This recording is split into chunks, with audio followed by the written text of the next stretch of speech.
নমস্কার বন্ধুরা, বিউটি রান্নাঘর 25-এ সবাইকে স্বাগত জানিয়ে আবারও চলে আসলাম একটা সুন্দর রেসিপি নিয়ে। ভিডিওটি না টেনে সম্পূর্ণ দেখতে থাকুন।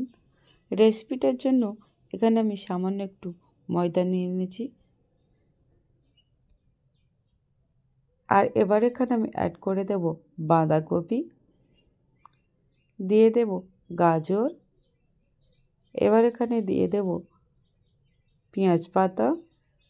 এটা কিন্তু পেঁয়াজ কলি নয়, পেঁয়াজ পাতা। ঠান্ডার জন্য আমার গলাটা একটু বসে গিয়েছে। এবার এখানে দিয়ে দেব হলুদের গুঁড়ো, একটু সামান্য লঙ্কা গুঁড়ো, চাইলে আপনারা এখানে গোলমরিচও ব্যবহার করতে পারেন। দিয়ে দেব স্বাদ মতো নুন। এবার এখানে সামান্য একটু জল দিয়ে এটা মাখিয়ে নেব। যেহেতু এটা হেলদি বানাবো, তাই এখানে আমি আর কোনো মশলা ব্যবহার করব না। এখানে আপনারা গুঁড়ো লঙ্কার জায়গায় গোলমরিচটা ব্যবহার করতে পারেন। এটা ঠিক এভাবে আমি বানিয়ে নিয়েছি, না পাতলা না মোটা। এটা আমার মাখা হয়ে গিয়েছে। এবার এটা আমি সাইডে রেখে দেব। আর এখানে আমি 2 থেকে 3টে ডিম নেব। আপনাদের একটা ডিম ভেঙে দেখিয়ে দেব। এবার ডিমের কুসুমটা এখান থেকে আমি আলাদা করে নেব, ঠিক এভাবে। অন্য একটি বাটিতে রেখে দেব। এবার ডিমের যে সাদা অংশটা, ওটা আমি এই ব্যাটারের মধ্যে অ্যাড করে দেব।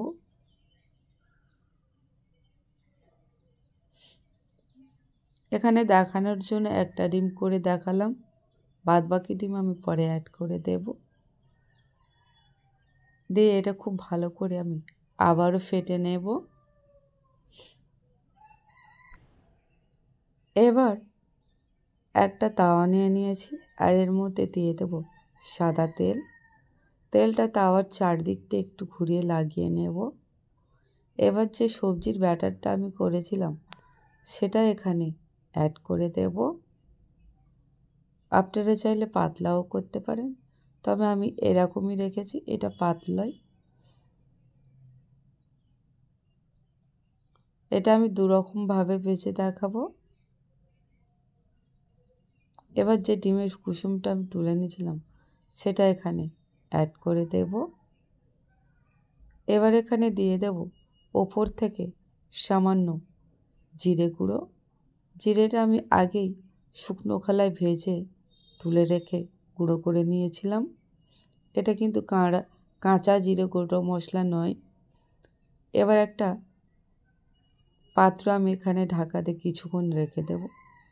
কিছুক্ষণ পরে খুলে দেখে নেব ওপর থেকে কুসুমটাও সেদ্ধ হয়ে গিয়েছে, আর এইটাও হয়ে গিয়েছে।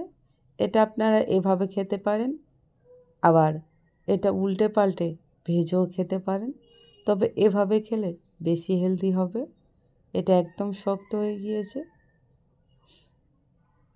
এবার আমি উল্টিয়ে একটা দেখিয়ে দেব, ঠিক পেছন দিকটা ঠিক কতটা সুন্দর হয়েছে দেখুন বন্ধুরা। এটা আপনার উল্টে পাল্টে ভেজেও খেতে পারেন। এটা বাচ্চাদের টিফিনে দিতে পারেন, বাচ্চারা খুবই মজা করে খাবে। বা অফিস টিফিনেও এভাবে বানিয়ে দিতে পারেন।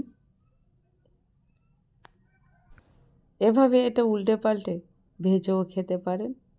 আর পেছন দিকটা পুড়ে যায়নি, আমি কিন্তু চাপা দিয়ে ভাজতে দিয়েছিলাম। ঠিক কতটা সুন্দর হয়েছে দেখুন বন্ধুরা।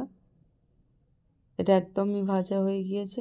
এটা এবার আমি তুলে কেউ এমনি খেতে পারেন, আবার কেউ পিস পিস করে কেটেও খেতে পারেন।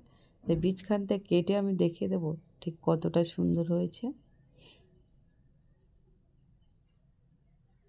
আপনারা দেখেই বুঝতে পারছেন বন্ধুরা ঠিক কতটা সুন্দর হয়েছে।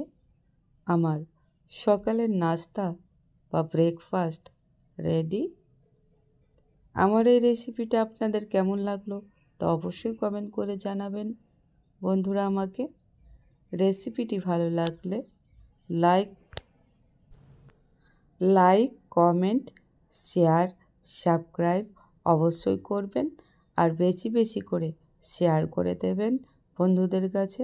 ভালো থাকবেন, সুস্থ থাকবেন। ধন্যবাদ।